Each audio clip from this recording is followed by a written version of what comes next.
What did you do that made you better at socializing with people? Honestly, the biggest thing for me was getting out of my head. Like, I used to focus so much on how I sounded or if I was being awkward, and it just made me more nervous. But then I started practicing active listening, like actually paying attention to what people were saying instead of planning my next response. I get that. I used to overthink every interaction too. It's easy to get lost in your own thoughts and miss what's happening around you. I remember a friend telling me to just listen and respond naturally. It felt strange at first, but it helped me connect better. Just focusing on the conversation took off a lot of pressure. It made me more relaxed and honestly, more present. I went through a rough breakup, then went to a bunch of events that I wanted to, but my partner didn't like. I don't know what happened, but it was sort of like an ego death. I realized that 1, I people please way too much, and that's getting in the way of people actually getting to know me. In a way, people pleasing is technically lying, as when you do that you don't get to express your needs and wants. People can't get to know you when you suppress your own feelings. That's not fair to them or you. 2, nobody worries about the embarrassing stuff that I focus on. Oops, I drank too much and said something embarrassing. Oh well, people know who I am and what I stand for. Sometimes jokes don't land. 3, being authentic is actually very easy when you realize some people won't like me. That is absolutely okay and none of my business. All of a sudden I've gone from being an introvert to an extrovert. I have groups of friends, and people are like, oh, get to know Coniferous when he knows everyone. It's sort of crazy to me how different I was and how I am now. Sounds like you had a pretty transformative experience. Going through a breakup often forces you to reevaluate things. It's interesting how realizing you've been people-pleasing can turn everything around. Understanding that people don't really care about the little embarrassing things makes it easier to let go.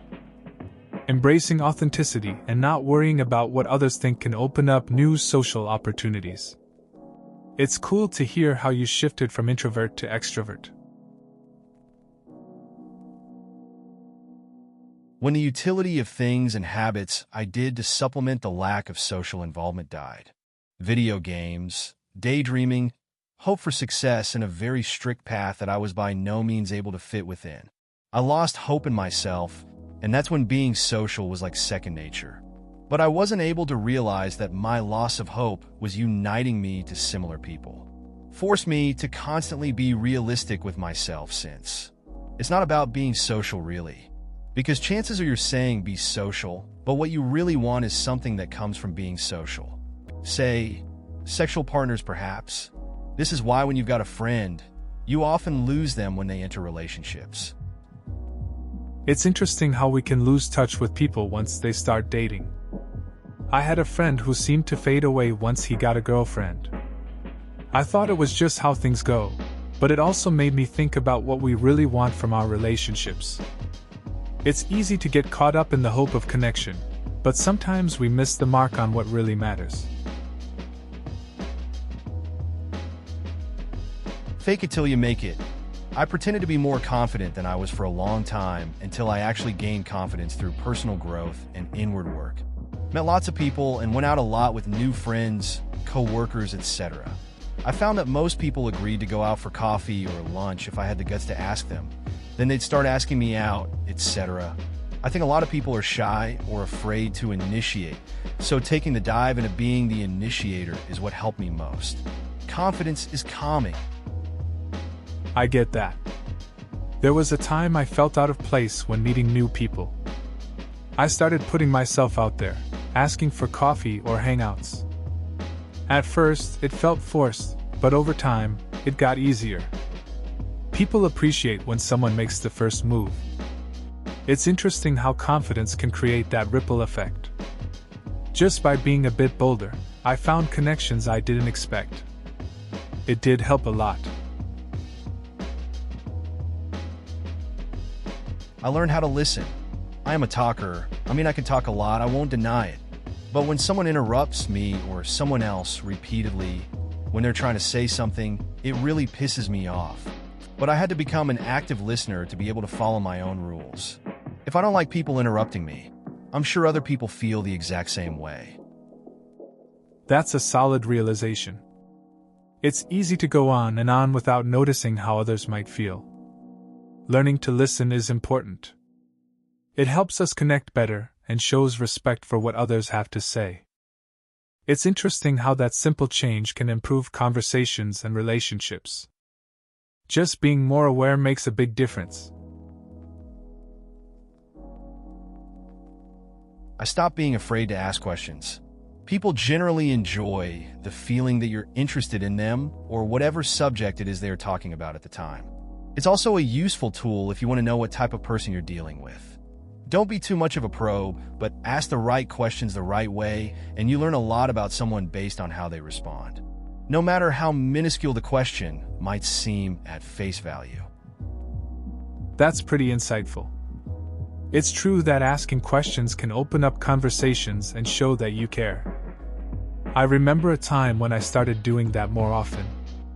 Just simple questions led to some unexpected and meaningful discussions. It helped me understand my friends better and connect on a deeper level.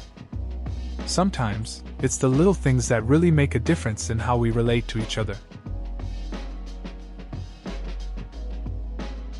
I read Emily Post's book on etiquette and explored the social aspect of dialectal behavior therapy, DBT. A lot of society's unwritten communication rules are spelled out plainly in these two resources, along with explanations for why the rule exists. It's also really good for teaching children about how to communicate. I get what you're saying about etiquette and communication. It's interesting how often we overlook those unwritten rules in daily life. Learning about DBT and how it lays things out can really help in understanding interactions, especially for kids. It's cool to see resources that break down these social norms and make them easier to grasp. Communication is everything, and being aware of those rules can really change how we relate to others.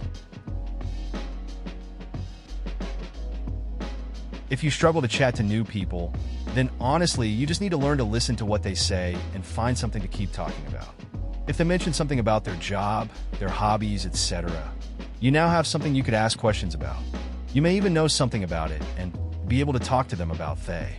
And mostly, people just warm to you and like you if you let them talk about themselves. This is all you need to remember to do good small talk.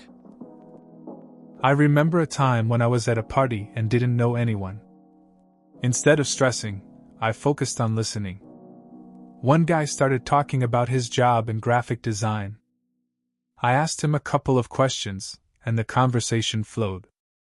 He seemed to enjoy sharing his passion, and we ended up chatting for ages.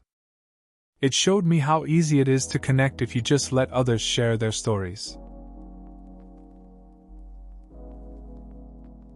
I'd say practicing active listening and genuinely showing interest in people's stories and experiences has made a big difference for me. Stepping out of my comfort zone and engaging in different social settings also helped a lot. That's what made me better at socializing. It's all about being open and approachable. Smiling face with smiling eyes. I can relate to that. When I started focusing more on listening, I noticed my conversations changed. People seem to open up more, and it just flows. Trying out new social scenes was tough initially, but it really did help with confidence. Being approachable makes a difference. It's interesting how small changes can lead to better connections. Just goes to show that sometimes, stepping outside your bubble is worth it. Just two simple truths. 1, be proactive. Go out there and initiate a conversation. Sitting in one place hoping that someone will speak to you ain't gonna fly. 2, accept yourself for who you are and don't hide behind a fake-ass mask. Faking a personality is easy for anyone to spot, and it's a major turnoff. Yeah, I remember when I first started going out more. I was pretty shy and expected people to approach me. It didn't work. Once I began to chat people up myself, things got way easier. And then, there was this phase where I tried to act different to impress others. It felt forced, and honestly, people could see right through it. Just being myself made a big difference. Simple truths. I'm another person who benefited from the Dale C. book. It's easier to think of things to say when you're talking with someone who has the same interests, like the same hobby or the same movies. It's much easier to make friends by becoming interested in other people than by trying to get other people interested in you. /Dale Carnegie flattery will get you nowhere, but a sincere compliment now and then can work wonders, especially when somebody is feeling down. It's all about sincerity. Be seriously interested in what the other person says. It's true that finding common ground makes conversation smoother. I remember chatting with a friend over our shared love for movies. Just listening to him talk about his favorites opened up a real connection. A genuine compliment went a long way, too.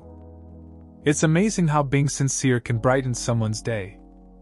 People appreciate when you truly care about their interests, and it often leads to stronger friendships.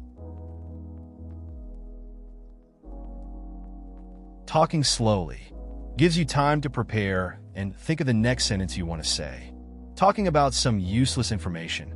Some of my favorites are, on my way here I thought I stepped into something, but apparently I was in luck. All good.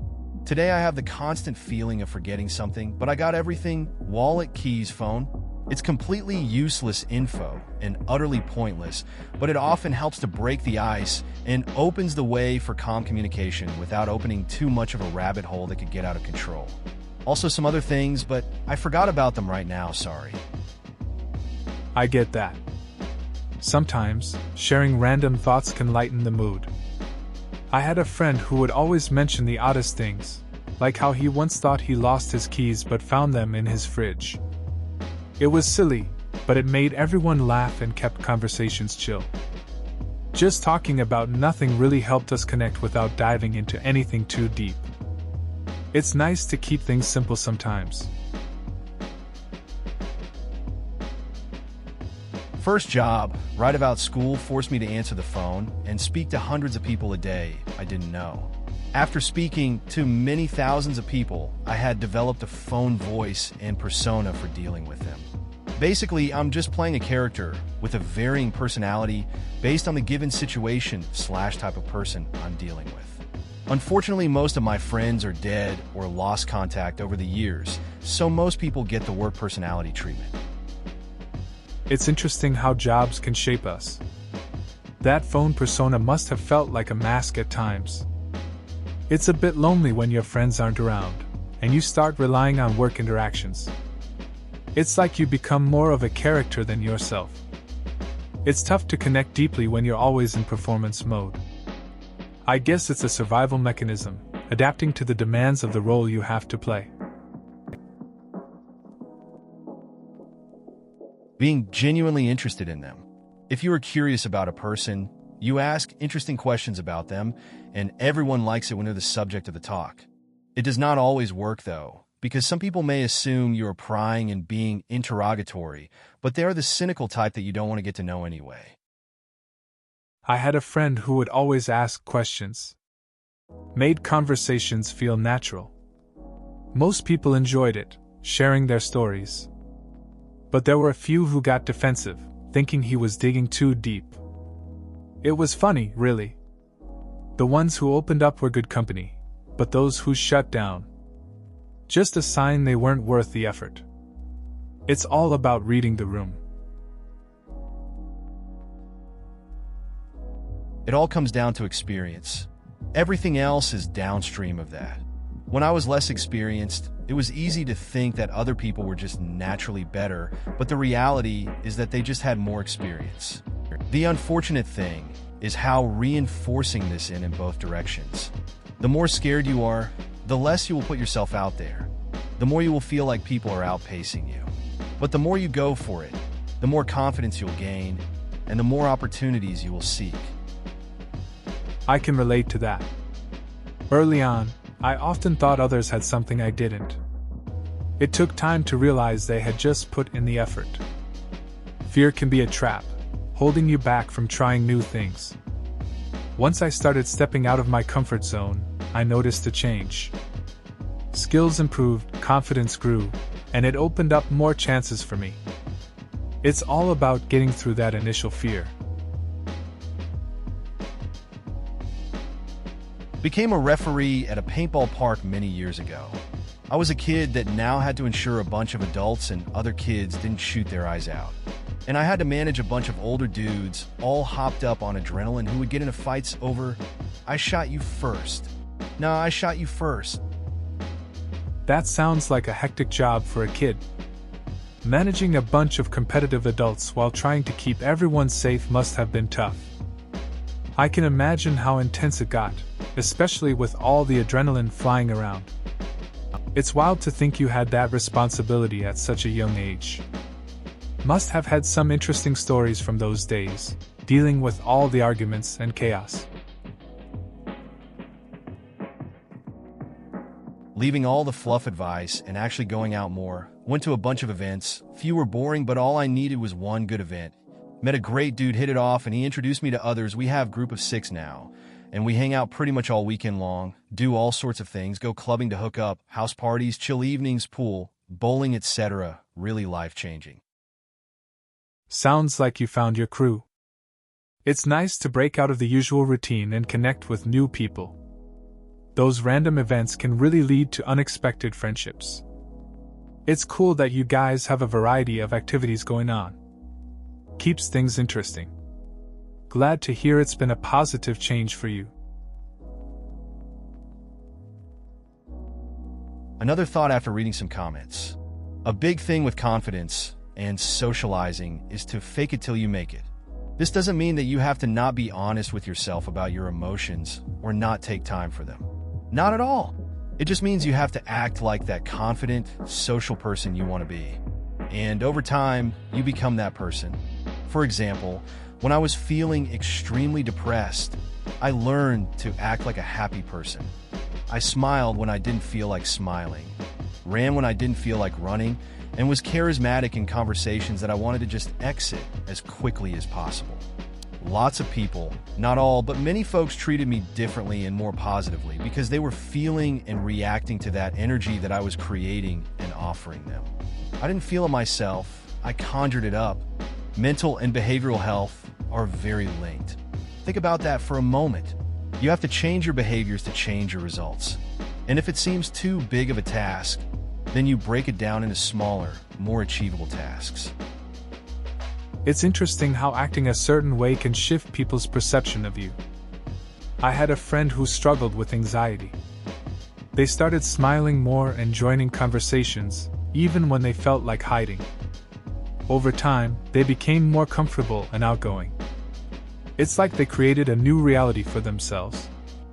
It didn't happen overnight, but small changes made a big difference in how others interacted with them. It's a simple but powerful idea.